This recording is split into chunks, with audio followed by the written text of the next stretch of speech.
Je sais que Dieu continue à agir dans nos vies, nous fait du bien par sa grâce et nous allons continuer à passer des moments aussi dans ces encouragements que le Seigneur nous met à cœur, ces pensées que le Seigneur nous met à cœur afin de pouvoir nous faire du bien et surtout ne pas oublier que nous sommes appelés à grandir, à aller de l'avant et surtout à pouvoir connaître notre Dieu en profondeur.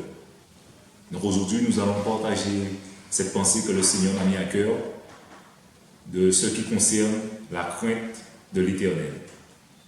Donc nous savons que tout à chacun de nous que craindre Dieu, c'est vraiment quelque chose qui nous est favorable. Craindre Dieu, c'est quelque chose aussi que Dieu nous demande. Et il est écrit dans Ecclésiaste 12, verset 15, « Écoute la fin du discours. Crains Dieu et observe ses commandements. C'est là ce que doit faire tout homme. » C'est vrai que c'est quelque chose de merveilleux de pouvoir servir Dieu. Parfois, nous pouvons servir Dieu parce que nous le désirons. Parfois aussi, nous savons que nous servons Dieu malgré les moments compliqués, malgré les situations difficiles.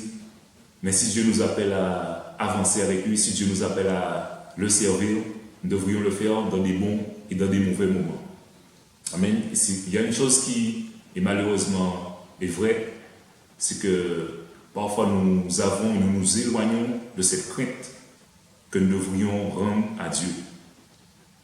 De par notre comportement, parfois de par nos pensées. Mais Dieu est fidèle et juste afin de pouvoir nous ramener dans le droit chemin. Et de cette crainte que nous devrions avoir de Dieu, découlera des traits de caractère qui nous sera bénéfique pour que nous soyons de bons disciples de Jésus-Christ de Nazareth.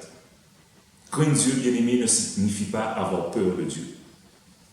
Parce que lorsque nous avons peur de quelqu'un, nous savons qu'en retour, lorsque nous allons peut-être faire des erreurs, lorsque nous allons mal nous comporter, cette personne qui a peut-être cette autorité sur nous, cette personne qui a ce pouvoir sur nous, ne va pas en quelque sorte se gêner pour nous donner une bonne fessée.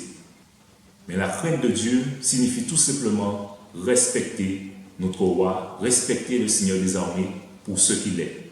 Non pas tout simplement pour ce qu'il donne, ce qu'il fait, mais surtout pour ce qu'il est. Parce que l'Éternel des armées est un Dieu 3 fois saint. Et mais avec Dieu, comme je l'ai dit, ce n'est pas le cas.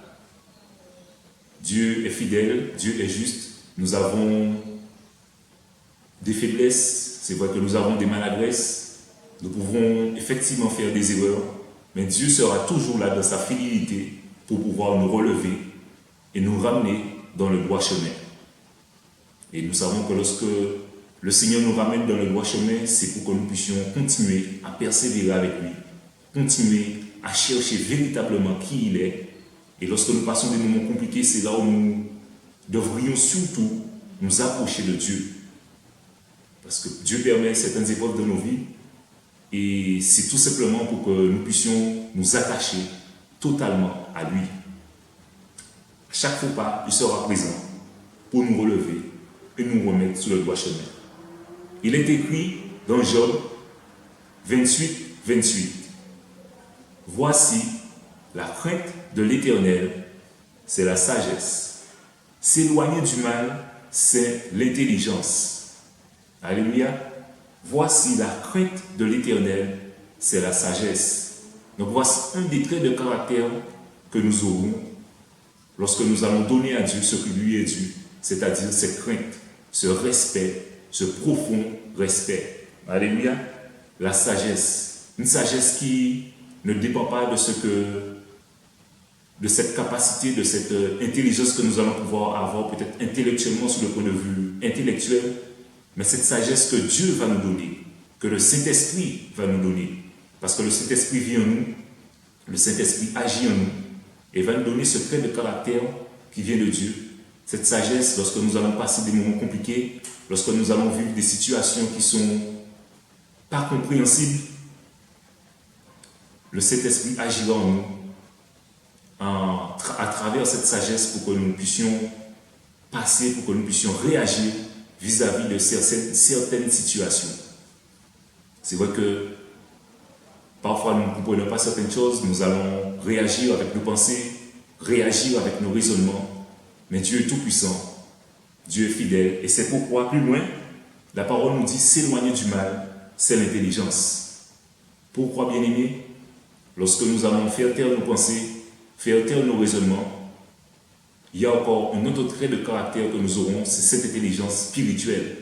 Intelligence spirituelle qui nous permettra de comprendre, de voir beaucoup plus loin que ce que nous voyons, la façon dont nous allons réagir, quelles répercussions que cela va avoir, la façon dont nous allons parler, quelle réaction que cela va avoir sous le long terme.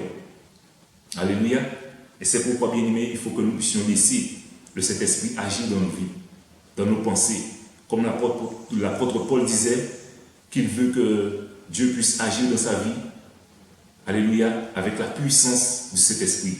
Donc de même pour nous, demandons au Seigneur qu'il puisse agir avec cette puissance en nous, et surtout que la sagesse, l'intelligence, la crainte que nous aurons de lui, alléluia, nous permettent de comprendre et de saisir l'amour qu'il a eu pour nous lorsqu'il a été à la croix. Amen. Dès que nous allons comprendre ce geste, dès que nous allons saisir ce geste, dès que nous aurons réellement compris et lorsque nous aurons cette révélation de l'amour que Dieu a eu pour nous, en retour, nous devrions nous confier ce respect et ce profond respect qui lui est dû. Alléluia. Et de ce fait, bien-aimé, avoir du respect pour Dieu signifie aussi que je dois avoir du respect pour mon prochain. Amen. N'oublions pas qu'il est écrit dans Genèse 1, verset 26, « Faisons l'homme à notre image et à notre ressemblance. » Alléluia. C'est vrai que nous savons que dès le commencement, l'homme s'est écarté de Dieu, mais Jésus-Christ, justement, est venu pour nous rapprocher, pour nous donner cette opportunité de redevenir des enfants de Dieu. Amen. Donc aujourd'hui, je dois avoir du respect envers mon frère, je dois avoir du respect envers ma sœur, parce que c'est Christ qui vit en nous, c'est Christ qui vit en moi, mais aussi je dois avoir du respect envers mon prochain, quel que soit ce qu'il est, quel que soit ce qu'il fait. Alléluia, je dois respecter mon prochain, parce que la personne qui est en face de moi est censée être à l'image de Dieu. Alléluia, est censée être à la ressemblance de Dieu. Donc du moment qu'on a compris cela, bien-aimé, nous devrions avoir du respect, quel que soit l'âge, quelle que soit la différence d'âge, quelle que soit la nationalité de la personne, quelle que soit la couleur de la personne, ce qui va faire la différence de tous les enfants de Dieu, c'est lorsque nous aurons ce profond respect vis-à-vis de Dieu, mais aussi ce profond respect vis-à-vis de notre prochain. Alléluia. Pour continuer, nous allons prendre Philippiens 1, versets 9 à 11. Donc ici, c'est l'apôtre Paul qui était en prison et qui encourageait les Philippiens à pouvoir saisir, à pouvoir faire monter vers Dieu un sujet de prière qui est très intéressant. Amen. Et tout cela, c'est l'ensemble des traits de caractère que le Saint-Esprit va nous attribuer à travers cette crainte et à travers ce profond respect que nous aurons envers Dieu.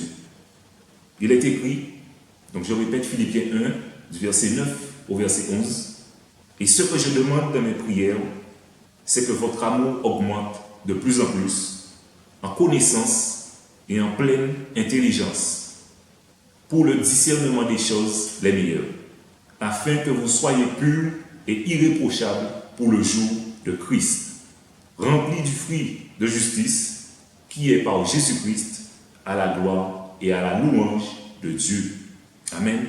Donc voici, bien aimé, un sujet de prière que chacun de nous pouvons faire monter vers Dieu. Parfois on se demande qu'est-ce que nous pouvons demander au Seigneur. Mais voici un très beau sujet de prière. Je nous encourage à faire cette prière, bien aimé. C'est que notre amour augmente de plus en plus. Alléluia. Si mon amour augmente, si ton amour augmente, si notre amour augmente, bien aimé, en retour, c'est sûr qu'assurément, nous aurons du respect les uns pour les autres. Je vais avoir du respect pour ton travail. Je vais avoir du respect pour ton ministère. Je vais avoir du respect pour ton épouse. Je vais avoir du respect pour tes enfants. Ainsi de suite. Alléluia. Et l'apôtre Paul signifiait cela parce que c'est vrai que l'amour de Dieu était fini. Et le Saint-Esprit qui vit en nous, c'est le Saint-Esprit qui nous permettra et qui permettra à cet amour d'augmenter en nous. Parce que nous savons que le véritable amour vient de Dieu. Amen. Nous allons aimer et nous devrions aimer sans rien attendre en retour. Aimer et nous devrions continuer à aimer. Alléluia. Quelle que soit la personne en face de nous. C'est ce que Dieu nous demande. De plus en plus, en connaissance et en pleine intelligence pour le discernement des choses les meilleures. Alléluia. Que de bonnes choses pour nous, bien-aimés, pour que nous soyons des véritables enfants de Dieu, et je dirais même plus, des véritables disciples de Jésus-Christ de Nazareth. Discernement des choses les meilleures, quand c'est vrai que nous passons des moments compliqués, on aime bien dire que c'est parfois c'est Dieu qui met certaines épreuves sur nos routes, que c'est Dieu qui permet certaines choses, mais il ne faut pas oublier, bien-aimés, aussi que nous sommes faits de chair et que parfois nous pouvons faire des erreurs. Et c'est pourquoi le discernement est nécessaire pour comprendre la situation que nous traversons. Est-ce qu'elle vient véritablement de Dieu ou est-ce que tout simplement c'est parce que nous avons échoué, tout simplement parce que nous nous sommes écartés, peut-être inconsciemment, des voies de Dieu. Et Dieu permet certaines choses, petites secousses dans nos vies pour justement nous rappeler à l'ordre, à savoir que nous devrions revenir sous ses voies et dans ses voies surtout. Alléluia. Donc bien aimés, encore une bonne chose que nous devrions demander au Seigneur, c'est le discernement des choses, et l'apôtre Paul le dit, les meilleures. Amen. Afin que vous soyez purs et irréprochables pour le jour de Christ. Alléluia. Purs et irréprochables pour le jour de Christ.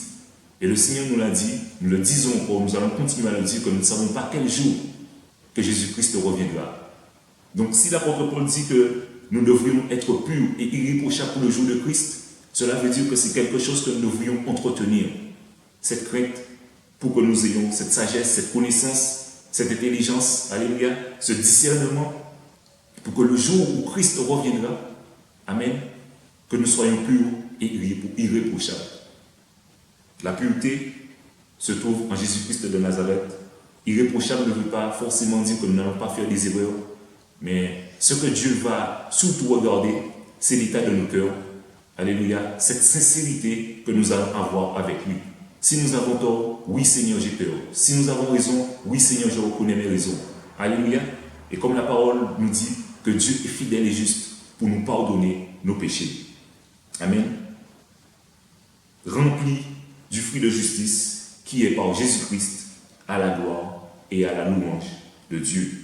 C'est-à-dire que dans nos pensées, dans nos comportements, dans tout ce que nous allons faire, bien-aimés, cela doit être à la gloire et à la louange de Dieu, qui veut tout simplement dire que cela doit être continuellement agréable devant la face de Dieu.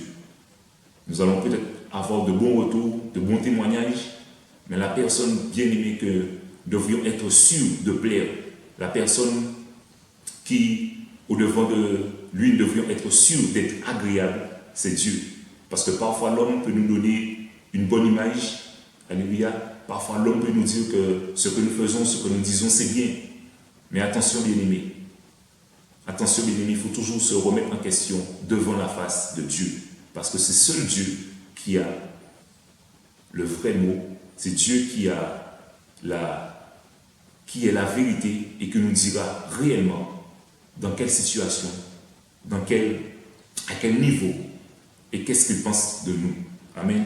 N'oublions pas, bien-aimés, que Dieu avait dit à ce serviteur David que voici, que c'était un homme selon son cœur. C'est vrai que David a fait des erreurs, mais là où Dieu prenait plaisir, bien-aimés, c'était à la sincérité de David. Il n'avait pas peur de reconnaître ses péchés. Il n'avait pas peur de reconnaître ses faiblesses devant Dieu. Et de même, bien-aimés, nous aussi, n'ayons pas peur de reconnaître nos faiblesses. N'ayons pas peur de reconnaître que nous avons fait des erreurs. Et nous savons que Dieu sera toujours là, parce qu'il est amour.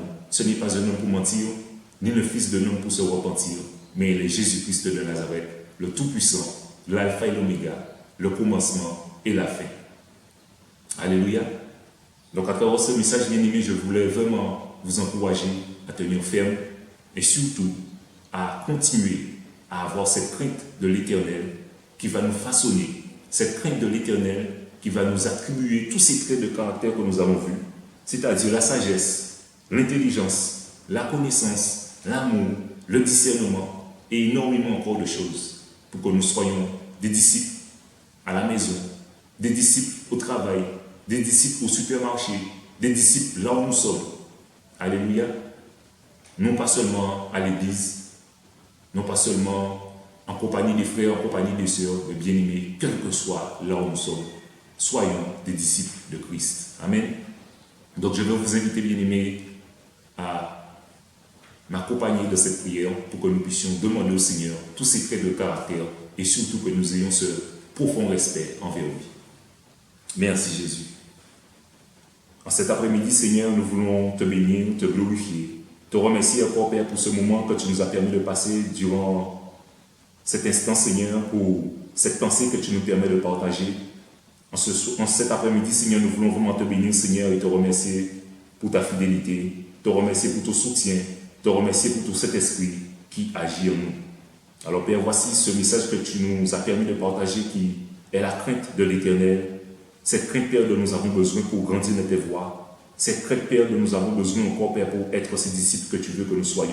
Cette crainte, Père, que tu veux que nous ayons envers toi, Seigneur, afin aussi que, comme tu l'as dit dans ta parole, que nous soyons ces adorateurs qui t'adorent en esprit et en vérité.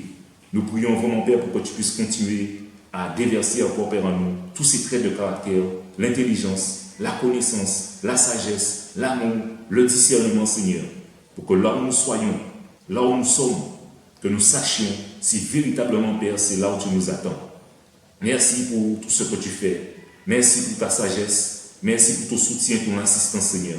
Oui, encore, Père, nous désirons plus de toi encore, Père, dans nos vies, Seigneur, et que tu puisses nous aider à lâcher, que tu puisses nous aider à nous abandonner totalement à toi, Seigneur, à nous remettre totalement à remettre nos vies, nos pensées, nos cœurs totalement entre tes mains, Seigneur, comme l'argile dans les mains des potiers, Seigneur, pour que tu puisses continuer à nous façonner, afin que nous soyons à l'image et à la gloire de ton Saint-Nom.